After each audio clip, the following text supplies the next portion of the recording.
Sounds good. We got Dan Scroggins with us here because everywhere you look, there are ways to celebrate our nation's birthday. But I want to talk about some reminders to keep your family safe during this Independence Day parties. Dan Scroggins from AAA. All right, Dan, one thing I want to talk about also, Barrel has been on top of mind for a lot of folks. Yeah. I know with AAA, you guys are always big on buying the insurance if you've booked your vacation. Mm-hmm. What if you're already there? Is it too late? Generally, yes. If you've started the trip, it's too late. That's something to plan ahead for. There might be some resources available to you, but look, if you're going to travel during hurricane season to the Caribbean, it's a really good idea to buy the trip insurance. Absolutely. All right. So let's talk about safety as well, Sure. Because I know AAA is about a lot of things. And let's talk about handling the fireworks, because I know certain states you can buy them in, certain states you can't, but we hear them going off in all three in the tri-state. It doesn't matter. So all three states in the tri-state allow you to set off fireworks on your own property. It's perfectly legal. Indiana limits the fun a little bit from 9 a.m. to 11 p.m. Although if you have neighbors with little kids, maybe you shouldn't be shooting your fireworks off after 11 p.m. anyway. But yes, there are local ordinances, though, some municipalities that may have further limitations. I've checked with your local city or township to make sure that it's okay. But the states have minimal limitations. You know, is there an age limitation on who can buy fireworks? You have to do it with a parent? Yes, generally it's 18 to 21, depending on the state. But you know, if you're going to be setting off fireworks in your home, or not in your home, good gravy, next to your home, you know, let's make sure. This is what not to do on the 4th of July. What not to do, right? Let's make sure that an adult is doing that and wearing safety goggles and away from a structure. You certainly don't want to celebrate the 4th of July by setting a fire or burning down your own home.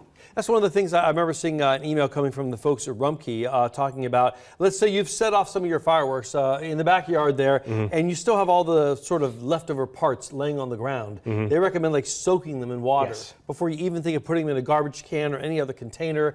And what do you guys say about even sparklers? Like we give sparklers to our kids. We have a bucket of water sitting there next to them, and when they're done, they put the sparkler in the water. It immediately brings it down from 1,800 degrees to something less than that. Which is good for little fingers. So really, it's common sense, you know. And you know, if you're not an expert, there are a lot of great fireworks shows in the region that are put on by the professionals that are a lot of fun to watch.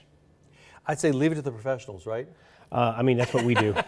I mean, sparklers over. If you haven't held one in your hand, they do get really, really hot. You can feel the heat coming off of them. I know always telling kids to hold it away from their person and enjoy it, but it's kind of fun when you stick it in the water, get that sound. It's kind of fun. We have a good family friend that's a hand surgeon in Michigan, and she says that it is literally her busiest day of the year. Really? Is it the day of 4th of July or after it? The evening of 4th of July, because people don't realize how powerful they can be, and you can do permanent damage, not only to property but to yourself if you're not careful. I had a childhood friend whose grandfather has a fireworks company up in northeast Ohio, Bel Air, Ohio, and he would always walk around with a big bag during 4th of July. Oh yeah. And we're blowing up plastic army men, and I mean, who knows? We were kids, we didn't know what we were doing, but we always knew to stay away from it while it was going off. Absolutely. Also, things like bottle rockets, stuff like that seems innocuous enough. Just don't hold it in your hand, right? I think that's I mean, they're fun to set off, but you know, if you're holding it in your hand, they can misfire.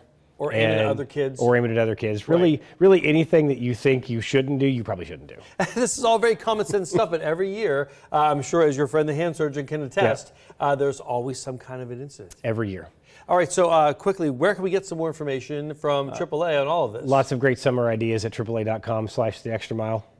And also, we're only about halfway through summer. Are there still good deals to be had for any kind of trips to take? You know, our travel team has deals all over the Caribbean, really all over the world. So I would encourage you to reach out and check it out, because there are great trip deals to be had. Still to be had. Dan Scroggins, always a pleasure. It's great to be here. I hope you retain all your digits here through the holiday. Only professionals in our house. Absolutely. All right, stay with us. We'll be right back.